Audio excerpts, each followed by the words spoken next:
Have you ever considered renting out your home? I'm Phil Spencer, and today I'm going to be sharing my expert tips on what to know and do and the pitfalls that you need to avoid.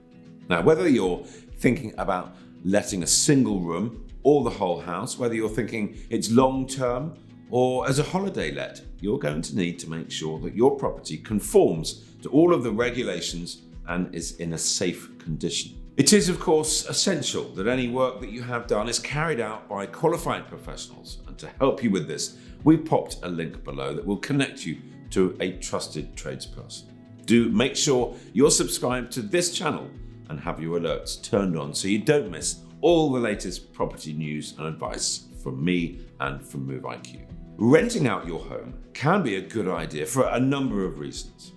Perhaps you're moving temporarily for work. It might not be a good time to sell, either in the market or for you personally.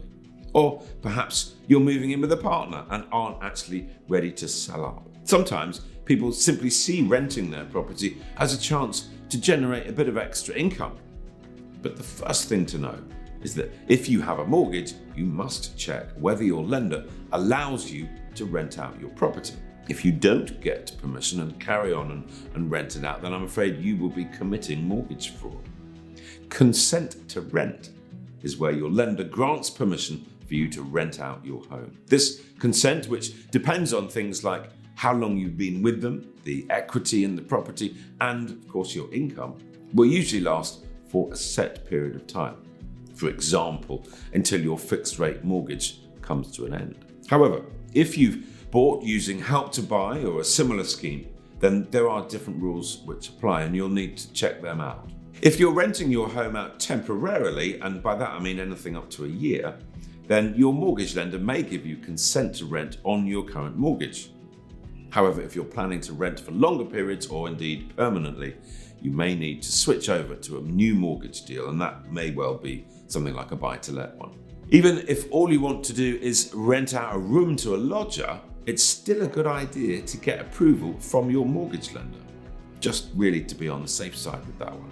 But you've got to tell your council if having a lodger means that you're no longer entitled to a single person discount on your council tax. You will become a resident landlord if you let out part of a property which is your only or your main home. You're allowed to charge whatever you want for rent, and of course you agree this with your tenant beforehand. I think worth knowing that the rent-a-room scheme lets you earn up to £7,500 a year tax-free for letting out furnished accommodation in your home. Letting out your home for holidays can be lucrative, but again, you've got to be aware of the rules. If you only occasionally rent out your property or part of your property on a short-term basis, for example, through a rental app like Airbnb or something similar, then you may need to declare this income to the tax office. Again, you'll need to check with your mortgage lender if you're considering going down the holiday lettings route and make sure that you get permission before you list the property.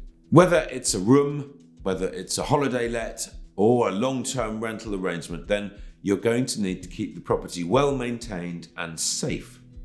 Properly fitted, tested, smoke and CO2 alarms, things like that. Make sure that you have all the gas and electrical equipment correctly installed. You are also obliged to check your tenant has the right to rent and protect their deposit in a government-approved scheme. So there is a lot to be aware of here, friends. Stick to the rules and renting out your home could work very well. Do please join me again for more insider tips and top property advice. Make sure that you subscribe to this channel, and of course, please check out all of the extra info over on moveiq.co.uk.